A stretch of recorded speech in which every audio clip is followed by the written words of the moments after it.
Minimum balance ഇല്ലെങ്കിൽ പിഴ ഈടാക്കുമായിരുന്നു ബാങ്കുകൾ.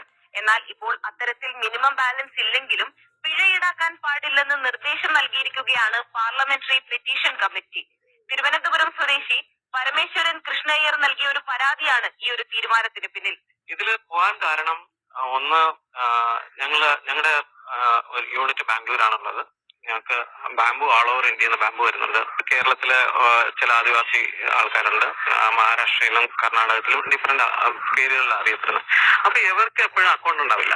അപ്പൊ പല പ്രാവശ്യം ഇവർക്ക് അക്കൗണ്ട് ഓപ്പൺ ചെയ്ത് കൊടുത്താലും ചില മാസം കഴിയുമ്പോൾ ഇവർ പറയും ഈ അക്കൗണ്ടിൽ കാശുണ്ട, വേറെ അക്കൗണ്ടിൽ കാശുണ്ടാവും, അല്ലെങ്കിൽ എനിക്ക് ക്യാഷ് പേ ചെയ്ത് തരണം. കാരണം അവർക്ക് ഈ മിനിമം ബാലൻസ് പിടിക്കണ്ടായിരുന്നു. കുറെ ഒക്കെ ആയപ്പോൾ ഞാൻ വിചാരിച്ചു അവർക്ക് മാത്രമല്ല ഈ ബുദ്ധിമുട്ട് നമുക്കുണ്ട്. നമ്മുടെ കാശ് തന്നെ ഉപയോഗിക്കുന്നതിനാണ് നമുക്ക് പിഴ. ഇത് ഞാൻ ബാങ്കിന്റെ ഏതെങ്കിലും കാശ് എടുത്തിട്ട് കൊടുക്കാണ്ട് ഓടിപ്പോയ ആളൊന്നുമല്ല. നമ്മള് ബാങ്കില് എന്താ പറയാ, നമ്മള് കാശ് കൊണ്ടിട്ടിട്ട് നമ്മുടെ കാശ് നമ്മൾ എടുക്കുന്നതിന് ഒരു പിഴ വരുന്നത് അംഗീകരിക്കാൻ പറ്റാത്തൊരു കാര്യമാണ്.